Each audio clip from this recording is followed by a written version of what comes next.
Kriya Yoga, pensée et comportement disciplinés, découverte de notre essence d'être et abandon dévotionnel à Dieu.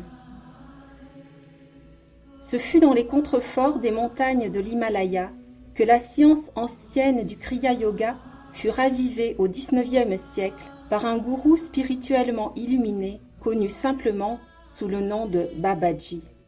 En raison de sa préférence pour la solitude et l'anonymat, on connaît peu de choses sur sa vie. En automne 1861, Shyamacharan Lahiri, âgé de 31 ans à l'époque, fut temporairement assigné à la station dans les collines de Raniket. Là, il rencontra Babaji et fut instruit et initié à la philosophie et à la pratique du Kriya Yoga. Après être rentré chez lui à Varanasi, il reprit sa vie de chef de famille, élevant ses enfants et travaillant comme comptable. À la demande de Babaji, il commença aussi à enseigner et à initier d'autres à la pratique du Kriya Yoga. Pendant les 34 années qui suivirent, Shyamacharan Lahiri Mahashaya enseigna et initia gracieusement plus de 5000 individus de toutes religions et castes. En 1884, Priyanath Karar, alors âgé de 29 ans, se rendit à Varanasi où il rencontra Lahiri Mahashaya et fut initié dans la tradition du Kriya Yoga. Au cours des années qui suivirent, Priyanath rendit souvent visite à son gourou à Varanasi et commença à écrire un commentaire sur la Bhagavad Gita. Il rejoignit l'ordre monastique des Swamis, prenant le nom spirituel de Sri Yukteswar, fonda plusieurs groupes d'études de la Gita et transforma sa maison familiale de Serampur en un ashram ou résidence pour des disciples spirituels. Avec l'autorisation de son gourou Lahiri Mahashaya, Sri Yukteswar initia un grand nombre à la voie du Kriya Yoga. À la demande de Babaji, après l'avoir rencontré à la Kumbh Mela à Allahabad en 1894, Sri Yukteswar écrit La science sacrée, comparant les écritures hindoues à la Bible chrétienne. En 1910, à l'âge de 17 ans, Mukunda Lal Ghosh rencontra Swami Sri Yukteswar et fut formellement initié au Kriya Yoga. Mukunda, lui aussi, rejoignit l'ordre Swami et prit le nom spirituel de Yogananda. Après l'obtention de son diplôme universitaire, il rejoignit Sri Yukteswar, résidant à l'ashram, étudiant et travaillant.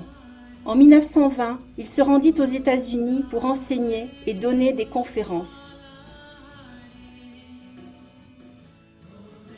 En 1925, Yogananda fonda la Self-Realization Fellowship à Los Angeles, en Californie.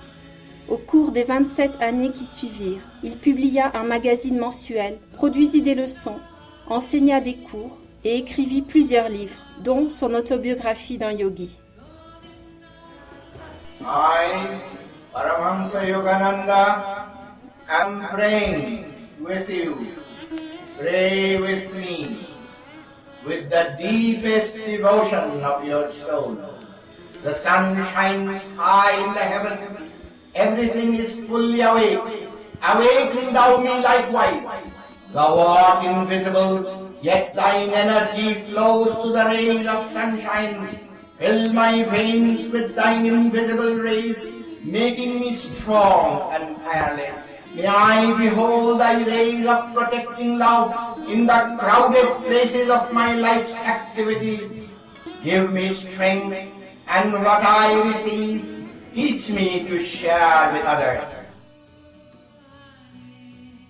Certain que Yogananda était son gourou, en 1949, à l'âge de 18 ans, Roy Eugene Davis se rendit de sa ferme familiale dans l'Ohio jusqu'à Los Angeles.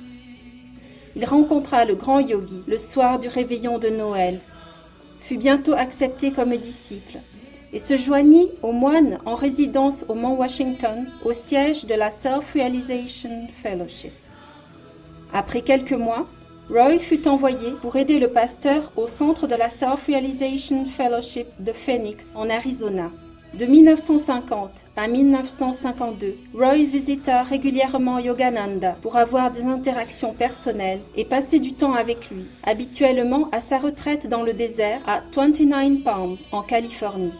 En 1951, Yogananda ordonna Roy avec la directive « Enseigne comme j'ai enseigné, guéris comme j'ai guéri, et initie les fidèles de Dieu au Kriya Yoga ». En automne 1953, Roy quitta la vie monastique de la Self-Realization Fellowship. Il veilla tout d'abord à accomplir son devoir civique en rejoignant l'armée où il servit comme infirmier à Fort Riley, dans le Kansas. En 1955, Roy commença son ministère indépendant de Kriya Yoga, présentant des conférences et enseignant des cours aux États-Unis et à l'étranger. Il écrivit une série de leçons, plusieurs livres et commença à publier un bulletin d'information. En 1964, le ministère de Roy était bien établi. Il enseignait régulièrement dans différentes villes à travers les États-Unis et au Canada.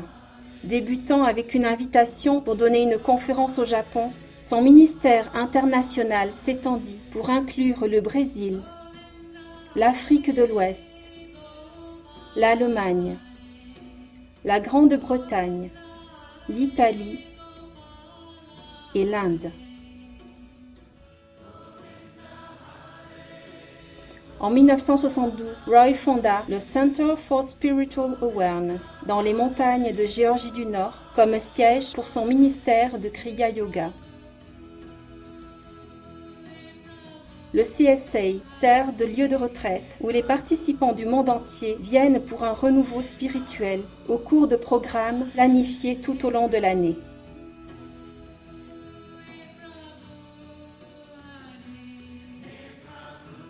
C'est aussi le siège de CSA Press, qui publie les livres de M.